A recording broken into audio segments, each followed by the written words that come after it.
नमस्कार दर्शकों, स्वागत है आपका टीवी 30 में। मैं हूं आपके साथ आशुतोष।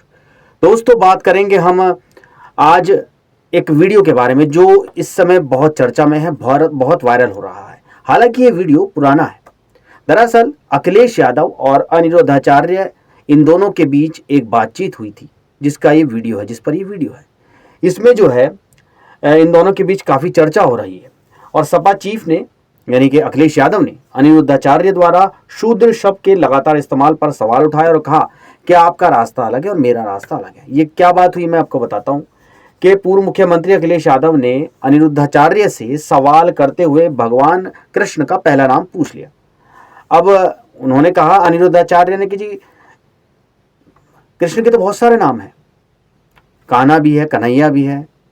तो इस तरह उन्होंने बताया कि कन्हैया कह के पुराते थे। तो उन्होंने कहा कि बस इसी बात से आपका और मेरा रास्ता अलग है। तो अब जो है दोस्तों, इन्होंने प्रवचन के दौरान जो अनिरुद्धाचार्य है, अब इन्होंने ये बात ध्यान दिलाई कि भाई ऐसे ऐसे इनकी एक मुलाकात हुई थी एक राजनेता से और उसमें उनसे ये पूछा गया था, कई सवाल पूछे थे और उसमें ये पूछा गया था कि कृष्ण जी का पहला नाम क्या है। और जब उन्होंने बताया कि भाई कृष्ण जी के तो बहुत सारे नाम हैं, वैसे उनकी मैया उन्हें कन्हैया भी कहती थी, पहला नाम कन्हैया था, लाला था। और उन्होंने ये भी कहा कि ये भी कहते हैं कि अपनी अपनी भाषाओं में दूसरे नामों से लोग उन्हें पुकारते थे। तो अनिरुद्धाचार्य ने आगे कहा, उन्होंने कहा कि ये कोई नाम नहीं है और इस नतीजे पर पहुंचे कि आपका रास्ता अलग और मेरा रास्ता अलग। ये अखिलेश यादव ने उनसे कहा था कि ये कोई नाम नहीं हुआ, आपका रास्ता अलग और मेरा रास्ता अलग है। तो अब जो है अनिरुद्धाचार्य ने इस बात को जो है खुलासा किया है और अब ये वीडियो भी वायरल हो रहा है।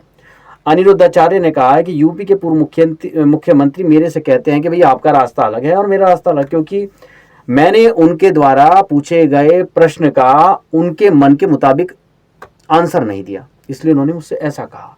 उन्होंने कहा कि सोचिए, वो नेता हमसे कह रहे हैं कि हमारा रास्ता अलग है और उनका रास्ता अलग है। तो उन्होंने कहा कि वो मुसलमानों से तो ऐसे नहीं कहते। तो उन्होंने खैर अनिरुद्धाचार्य ने उन पर कई आरोप लगा दिए। उन्होंने कहा कि भाई कि वो मुसलमानों से ऐसा नहीं कहते कि तुम्हारा रास्ता अलग है और मेरा रास्ता अलग है। वो मुसलमानों से कहते हैं कि जो तुम्हारा रास्ता है वही मेरा रास्ता है। ये अनिरुद्धाचार्य कह रहे हैं, हम नहीं कह रहे। और सोचिए, जब राजाओं के अंदर ही ऐसा द्वेष हो तो इन राजाओं से इस देश को कैसे इस देश का कैसे कल्याण होगा, ये प्रजा की सेवा कैसे करेंगे। ये उन्होंने अब प्रश्न जो है उठा दिए हैं, आरोप लगा दिए हैं अनिरुद्धाचार्य ने सपा चीफ यानी कि अखिलेश यादव पर, क्योंकि अखिलेश यादव ने जो है बातचीत के दौरान उनकी जो है एक तरह से तौहीन कर दी थी और उनसे इस तरह के सवाल पूछे और बाद में जो ये डायलॉग बोला कि आपका रास्ता अलग मेरा रास्ता अलग, और ऊपर से ये भी बोला कि कभी किसी को शूद्र मत बोलना। तो इस बात से जो है लगता है कि अनिरुद्धाचार्य काफ़ी खफा हैं और कि उनका काफ़ी तिरस्कार हुआ है, जिससे आज उन्हें ये बात याद आई। तो उन्होंने प्रवचन के दौरान ये बात कही, भक्तों से मेंशन की। दर्शकों, आपका क्या कहना है ज़रूर बताइएगा। नमस्कार।